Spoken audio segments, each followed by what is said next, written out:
जाति जनगणना के मुद्दे पर आपसे बातचीत करने के लिए ये पत्रकार वार्ता बुलाई है। पिछले 3-4 दिनों से जाति जनगणना को लेके भारतीय जनता पार्टी बहुत उत्साहित है और विपक्ष के भी दल उनके इस फैसले का स्वागत कर रहे हैं। निश्चित रूप से जाति जनगणना होनी चाहिए, इसमें कोई दो मत नहीं। जाति जनगणना की पैरोकारी हम सब लोग करते हैं, इसमें कहीं दो मत नहीं। लेकिन भारतीय जनता पार्टी की जो मानसिकता है और जो उनका ये अचानक यू टर्न हुआ है, इसके पीछे का कारण क्या है? जाति जनगणना के खिलाफ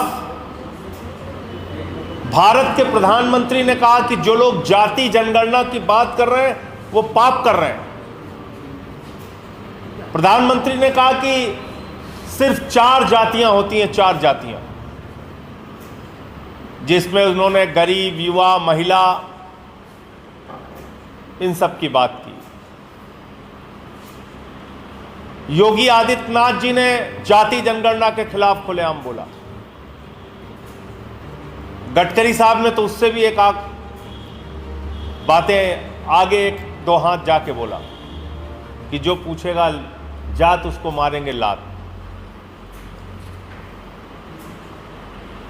पूरी बीजेपी इसके खिलाफ थी। अनुराग ठाकुर ने सदन में जाति जनगणना का विरोध किया, सारे सांसदों ने किया। तो अचानक ये जाति जनगणना का फैसला कैसे हो गया? अचानक जाति जनगणना कैसे याद आ गई? इसके पीछे 2 प्रमुख कारण हैं। नंबर 1, पहलगाम की आतंकवादी घटना से देश का ध्यान भटकाना, और नंबर 2, बिहार के चुनाव में राजनीतिक लाभ लेना। इसके अलावा इसका कोई मकसद नहीं। क्योंकि अगर जाति जनगणना की आप बात कर रहे हैं तो आपको यह पूछना पड़ेगा कि 10 साल में हिंदुस्तान के SC, ST, OBC के साथ मोदी जी की सरकार ने क्या किया। यह आपको पूछना पड़ेगा कि बड़े बड़े पदों पर SC, ST, OBC के साथ किस प्रकार का भेदभाव किया गया। और मैं अपना नहीं, भारत की सरकार का, उनके मंत्री का दिया गया बयान आपके सामने में पढ़कर बताना चाहूंगा।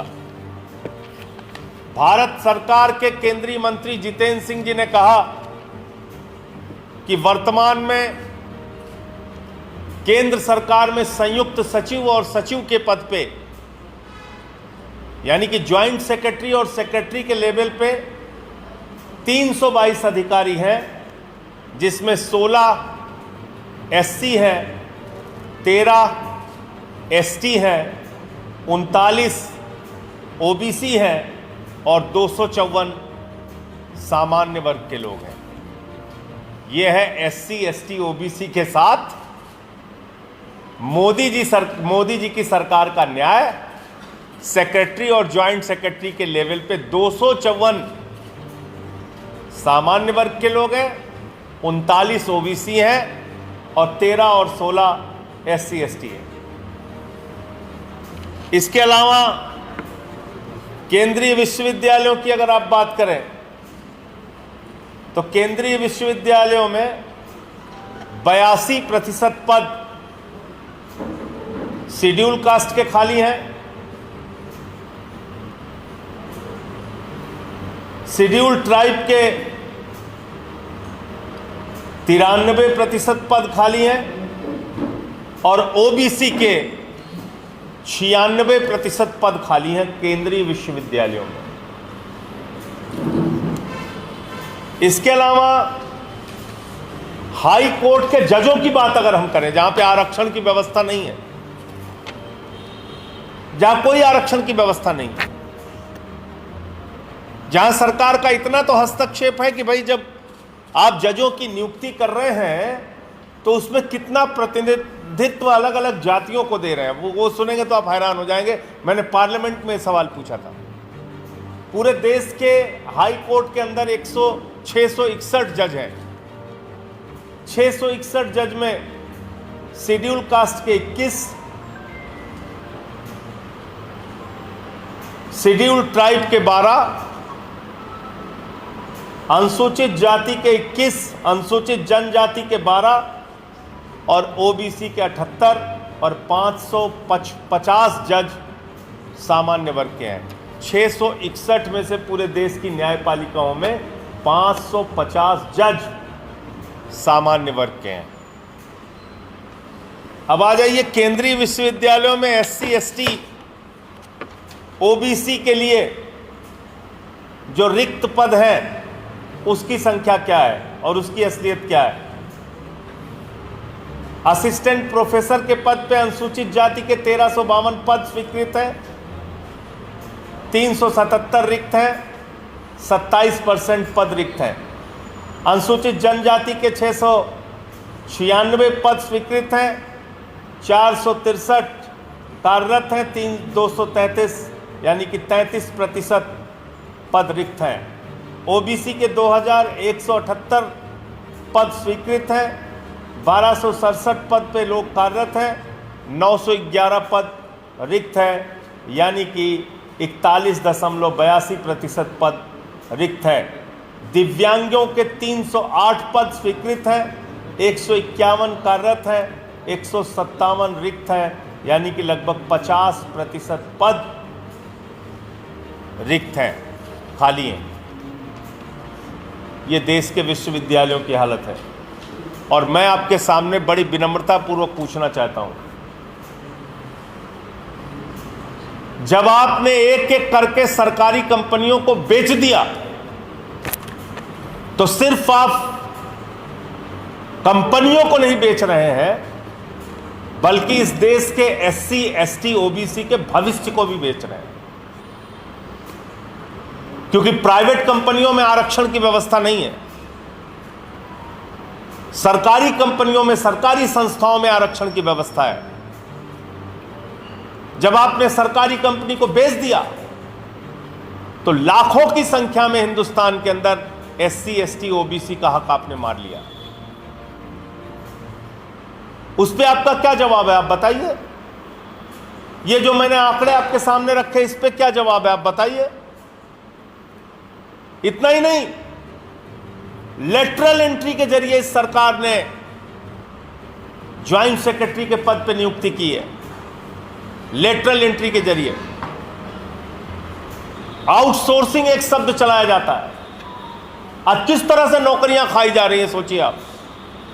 पिछले 10 साल के अंदर सफाई कर्मी की नौकरी आउटसोर्सिंग के जरिए, ड्राइवर की नियुक्ति आउटसोर्सिंग के जरिए, क्लर्क की नियुक्ति आउटसोर्सिंग के जरिए, सिक्योरिटी गार्ड की नियुक्ति आउटसोर्सिंग के जरिए, लिफ्टमैन की नियुक्ति आउटसोर्सिंग के जरिए, इंजीनियर की नियुक्ति आउटसोर्सिंग के जरिए।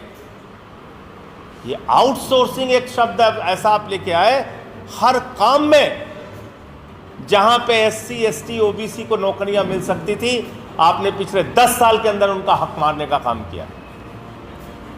अब ये जाति जनगणना पे मेरे 3 सवाल हैं और मैं चाहता हूं भारतीय जनता पार्टी इसका जवाब दे। नंबर 1, इस जाति जनगणना के लिए आपने कोई टाइमलाइन फिक्स नहीं किया, क्यों? क्या आप इसका वही हाल करना चाहते हैं जो महिला आरक्षण का हुआ? महिला आरक्षण में आप 1 इंच आज तक आगे नहीं बढ़े। यही नौटंकी और यही जुमला आप जाति जनगणना के साथ करना चाहते हैं। नंबर 2, आपने इस पे कोई बजट का अलॉटमेंट नहीं किया। कितने दिनों में, कितने खर्च में, कितना अनुमानित राशि में आप ये जाति जनगणना पूरी कर पाएंगे? नंबर 3, जाति जनगणना के नतीजे आपके पास आ गए, पता चल गया इतने ओबीसी हैं, इतने एससी हैं, इतने एसटी हैं। उसके बाद आप क्या करेंगे? क्या सरकारी योजनाओं में मिल रहे लाभ की संख्या आप बढ़ाएंगे? क्या देश भर में जो आरक्षण की व्यवस्था है, जिस पर इंदिरा साहनी के जजमेंट ने, सुप्रीम कोर्ट ने रोक लगा रखी है कि 50% से ऊपर आप आरक्षण कर ही नहीं सकते, क्या उसको लेकर आप कोई कानून लाएंगे? क्या आरक्षण बढ़ाएंगे आप? आपका आगे का रोडमैप क्या है? सिर्फ आपने जाति जनगणना करेंगे घोषणा कर दी, काम खत्म। क्योंकि इस देश में जिस राज्य सरकार ने भी 50% से अधिक, तमिलनाडु को छोड़ दीजिए, तमिलनाडु एक अलग तरीके का राज्य है जहां पे आरक्षण की व्यवस्था पहले से लागू थी। तमिलनाडु के अतिरिक्त जितने भी राज्यों ने 50% से अधिक आरक्षण देने का प्रयास किया, सुप्रीम कोर्ट ने उस पर रोक लगा दी। तो डॉक्टर लोहिया का नारा था, सोशलिस्टों ने बांधी गांठ, पिछड़े पांव 100 में 60। तो इसका मतलब वो 60% आरक्षण की वकालत उस समय करते थे, 50 और 60 के दशक में। आज तो पिछड़ों की संख्या उससे बहुत ज्यादा हो गई। तो उस आरक्षण की लिमिट को बढ़ाने के लिए आप क्या करेंगे? नंबर 1, काशीराम जी ने कहा, जिसकी जितनी संख्या बाहरी उसकी उतनी हिस्सेदारी। उस हिस्सेदारी को बढ़ाने के लिए आप क्या करेंगे? क्या रोड मैप है आपके पास? ये इस बात को देश जानना चाहता है। बिहार के चुनाव में जुमलेबाजी तो आप कर सकते हो, लेकिन विपक्षी दलों की यह जिम्मेदारी है कि जाति जनगणना का विरोध किस तरीके से भारतीय जनता पार्टी ने किया था और सिर्फ चुनावी फायदे के लिए ये इस बात की घोषणा कर रहे हैं, पहलगाम से ध्यान भटकाने के लिए घोषणा कर रहे हैं, इस बात को भी बताने की जिम्मेदारी आप सबकी है। और मैं उम्मीद करता हूं कि आप लोग ये बात जनता के बीच में जरूर पहुंचाएंगे, क्योंकि मैं देख रहा हूं एक तरफा गुणगान भाजपाइयों का हो रहा है। जो लोग कल तक विरोध कर रहे थे उनका गुणगान हो रहा है सारे टीवी चैनल पे। जो बेचारे टीवी चैनल के एंकर जाति जनगणना पे उल्टा सीधा बोल रहे थे, अब उनको तारीफें करनी पड़ रही। तो ये भी एक बात है। कल और परसों 2 दिन, 3 और 4 तारीख को आम आदमी पार्टी का प्रयागराज में 2 दिन का प्रशिक्षण शिविर, संकल्प शिविर के नाम से हम लोग आयोजित करने जा रहे हैं, जिसमें अलग अलग विषयों पे हमारे पार्टी के वक्ता अपने विचार रखेंगे। हमारे जिला अध्यक्ष, प्रकोष्ठों के अध्यक्ष, प्रांतों के अध्यक्ष, ये सब लोग उस शिविर में शामिल होंगे। प्रभारी अध्यक्ष, महामंत्री सब लोग रहेंगे। और ये 2 दिन का एक महत्वपूर्ण शिविर, जिससे हम कुछ आत्ममंथन करके उत्तर प्रदेश की राजनीति को आगे कैसे बढ़ाएंगे, उसके बारे में कुछ चर्चा करेंगे। मैं फिर दोहरा रहा हूँ, ये जाति जनगणना पे ज़्यादा ढोल पीटने की ज़रूरत नहीं है। ये चुनाव के लिए, बिहार चुनाव के लिए किए गए एक जुमले के समान है। और वो पार्टी जो महिला आरक्षण पे 1 इंच नहीं बढ़ी, वो पार्टी जिसने पिछड़ों का, दलितों का, आदिवासियों का हक मारा है, वो पार्टी जिसने इसी उत्तर प्रदेश के अंदर 69,000 शिक्षकों की भर्ती में ओबीसी के आरक्षण में घोटाला किया था, वो पार्टी जिसने 100 साल के अंदर आज तक जिसकी मातृ संस्था का एक भी प्रमुख आरएसएस का दलित, पिछड़ा और आदिवासी नहीं हुआ, वो कभी भी दलितों, पिछड़ों और आदिवासियों के भले के लिए काम नहीं कर सकते हैं। ये निजीकरण के जरिए सरकारी विभागों में मिलने वाले आरक्षण को समाप्त करने वाली पार्टी है। जाति जनगणना इनका एक जुमला मात्र है और कुछ नहीं है। मुझे इतनी बात कहनी थी। आपका कोई प्रश्न हो तो आप पूछ सकते हैं। समाजवादी पार्टी और कांग्रेस लगातार कह रही है कि बीजेपी हम लोगों के दबाव में जाती है, लेकिन आप कह रहे हैं कि वो चुनाव को ले जा रहे हैं। मुझे ऐसा लगता है कि ये चुनाव के कारण कर रहे हैं, क्योंकि महिला आरक्षण बिल पास हुए कितना समय हो गया आप बताइए? 1.5 साल के लगभग हो गया। 1 इंच सरकार उस पर आगे बढ़ी हो तो आप बता दीजिए। 2 करोड़ नौकरियां देने का वादा ये लोग करते हैं, नहीं कर देते। काला धन लाने की 15 लाख देने की बात कहते हैं, नहीं करते। एमएसपी दोगुना करने की बात कहते हैं, नहीं करते। डॉलर को कमज़ोर करने, रुपए को मजबूत करने की बात करते हैं, नहीं करते। तो भाषण ही तो देना इनको। तो जाति जनगणना पे भी एक अच्छा खासा भाषण दे दिया उन्होंने। कैबिनेट का डिसीजन हो गया, अब इंतज़ार करते रहिए, अगले जन्म में हो जाएगा। तो ये सवाल है। अब मैं किसी भी दल के बारे में कोई टिप्पणी नहीं करूंगा, लेकिन मैं ये कहना चाहता हूं कि आप इनकी तारीफ करने में जल्दबाजी कर रहे हैं। इनको पहचानिए, ये लोग कैसे हैं, इन्होंने क्या किया 10 साल में आरक्षण के साथ। ये रखिए ना देश के सामने। मैंने जितने आंकड़े पढ़े हैं, अगर इसमें से कोई गलत हो तो आप मुझे बताइए। भैया, केंद्रीय सचिव और केंद्रीय संयुक्त सचिव की नियुक्ति तो आपके हाथ में है। वहां आपने 322 अधिकारी में कै % बिठा रखा है बताइए आप, SC ST OBC मिला के। जिसकी 80% भागीदारी है, उसको 10% भी आपने, 15% आपने वहां पे जगह दे रखी है। अब देखिए, इस पर मैं टिप्पणी नहीं करूंगा, कब वो OBC बने, कैसे वो OBC बने, कितना वो OBC हैं, कितना वो OBC के भले के लिए कर रहे हैं। ये सब एक, जैसे पिक्चर में आता है ना, इसके तमाम पात्र काल्पनिक हैं। तो ये उसी तरह की हालत है। मैं ये कुछ नहीं कह रहा हूँ, मैं ये कह रहा हूँ कि OBC के भले के लिए 10 साल में किए गए उनके काम सामने दिखते नहीं, और जाति जनगणना का जिस प्रकार से उन्होंने विरोध किया था, उसमें भी उनका कोई प्रेम SC ST OBC के लिए दिखता नहीं। और जिस तरह से अपने दोस्तों को सरकारी कंपनियां उन्होंने 10 साल में नीलाम की है, और आउटसोर्सिंग के जरिए अलग अलग पदों पे, मैंने आपको बताया तो, सफाई कर्मी हो, ड्राइवर हो, लिफ्टमैन हो, सिक्योरिटी गार्ड हो, क्लर्क हो, सारी जगह तो आपने आउटसोर्स करके प्राइवेट लोगों को बिठा दिया। आप कहाँ नौकरियों में आरक्षण दे रहे हैं? नितिन गडकरी, योगी आदित्यनाथ और ये तमाम नेता बहुत विरोधी थे जाति जनगणना के, और इनके बयान भी अभी ये सब बहुत। तो अचानक क्यों हृदय परिवर्तन हो गया? बिहार का चुनाव है, बिहार के चुनाव में जाति जनगणना एक बड़ा मुद्दा बनता, इसलिए उन्होंने एक झुंझुना पकड़ा दिया है बिहार चुनाव के पहले। और अब आप देखिए देश में चर्चा क्या हो रही है इस समय। पहलगाम की चर्चा, इनकी नाकामी पीछे हो गई, अब जाति जनगणना की चर्चा चल रही है टीवी चैनल पे। देखिए, डाउट इनके कृत्यों से है, इनकी सोच से है, इनकी विचारधारा से है। क्या ये सच नहीं है कि इसी उत्तर प्रदेश के अंदर EWS की नियुक्ति के नाम पे, या नॉट फाउंड सुइटेबल के नाम पे, आपने OBC के, दलितों के, पिछड़ों के हक मारे? क्या ये सच नहीं है? विश्वविद्यालयों में एक कैटेगरी आपने बना ली है, नॉट फाउंड सुइटेबल, NFS, और उसके नाम पे आप आउट करते जाते हैं SC ST OBC को। ये तो आंकड़े बोल रहे हैं ना खुलेआम, आप उससे कैसे इनकार कर सकते हैं? मेरिट लिस्ट बन रही है, उसमें OBC की जो मेरिट लिस्ट बन रही है वो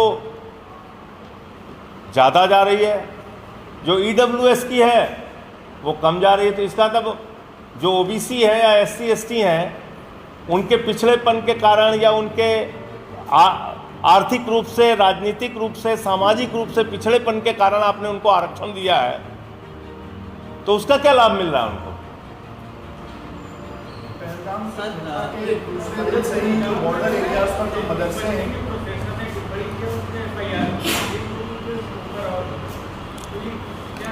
देखिए, इनको लड़ना चाहिए था पाकिस्तान से, ये यहाँ पे लड़ रहे हैं 4 PM वाले संजय शर्मा से, उनका बंद करा रहे हैं चैनल।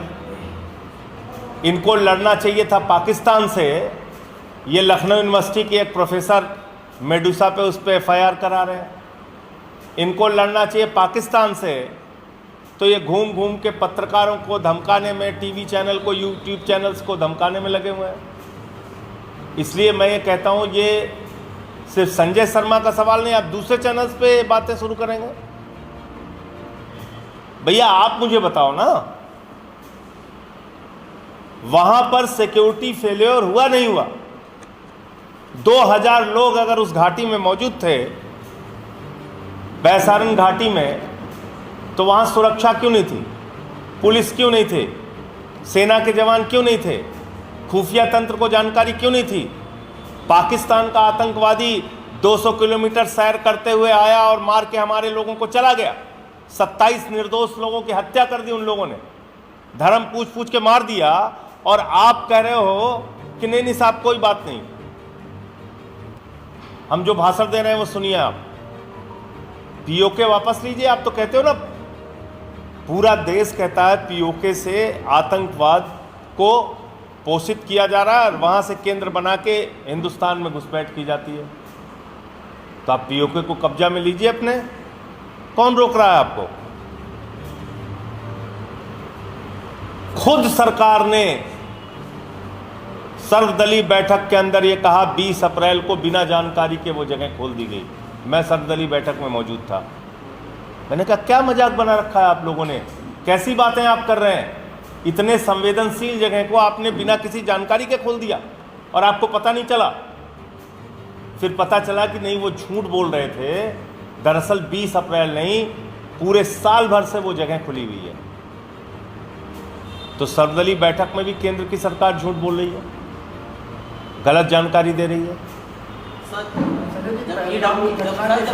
जो बॉर्डर एरियाज है वहाँ पर मदरसों पर एक्शन हो रहा है, 82 मदरसे लोग हैं या उन पर बुलडोजर एक्शन हुआ है, इस तरीके की चीज़ें। हालांकि सरकार का ये कहना है कि जो तमाम ATS की जांचें हुई उसमें कई चीज़ें निकल के सामने, उसके बाद एक्शन हुआ। आप कैसे देखते हैं? तो वो पहलगाम की घटना का इंतजार कर रहे थे कि पहलगाम में जब हमारे 27 निर्दोष लोगों की जान चली जाएगी, उसके बाद ATS को ये जानकारी होगी कि इन मदरसों से गड़बड़ी हो रही थी, अब इसको तोड़ना जरूरी है। ये क्या बात ये विश्वसनीय लगती है? इसका मतलब अब तक आप सो रहे थे। उन मदरसों में गड़बड़ी हो रही थी, ये आपको तब पता चला जब 27 लोग हमारे पहलगाम में मार दिए गए। इसके पहले आपको पता नहीं चला। तो कैसे नाकारा अफसर है ये? कैसी नाकारी सरकार है ये? सर, EWS की जब सुनवाई चल रही थी सुप्रीम कोर्ट में, तो उस समय जस्टिस JB पार्दीवाला की एक बहुत ही स्पष्ट टिप्पणी थी। वो टिप्पणी ये थी कि आरक्षण जो है वो अनंत काल के लिए नहीं होना चाहिए। तमाम राजनीतिक दल OBC और अदर आरक्षण की वकालत करते हैं। क्यों सारे राजनीतिक दल सुप्रीम कोर्ट का सम्मान करते हुए, एक आपसी सहमति बनाते हुए आरक्षण पर एक सामंजस्य क्यों नहीं बनाते हैं, जिससे अगला वर्ग और पिछड़ा वर्ग दोनों का भला हो सके? पहली बात तो अगला वर्ग अब कोई आरक्षण से वंचित नहीं है। पहले जैसे अगले वर्ग के लोग कहते थे अरे ये तो रिजर्व कोटा वाला है, रिजर्व कोटा वाला है, वो सब बात अब खत्म हो गई।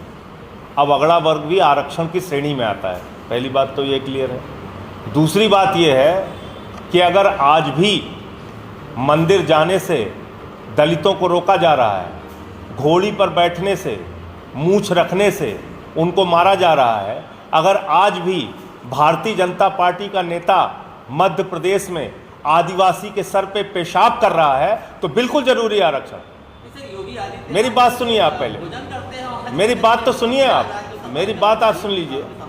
सामाजिक भेदभाव जब तक है, हजारों वर्षों से समाज के एक बड़े बड़े वर्ग को आपने जिस तरीके से कुचल के रखने का प्रयास किया, अगर वो दृश्य आज भी देखने को मिल रहे हैं तो शर्म आती है। और निश्चित रूप से आरक्षण के बारे में लोहिया जी ने क्या कहा, एक व्यक्ति 20 किलोमीटर आगे खड़ा है, एक व्यक्ति 0 पॉइंट पे खड़ा है, दोनों के बीच में प्रतियोगिता नहीं होनी चाहिए। उस 0 पॉइंट पे खड़े हुए व्यक्ति को 20 किलोमीटर आगे पहुंचा दो, फिर प्रतियोगिता कराओ, तब पता चलेगा।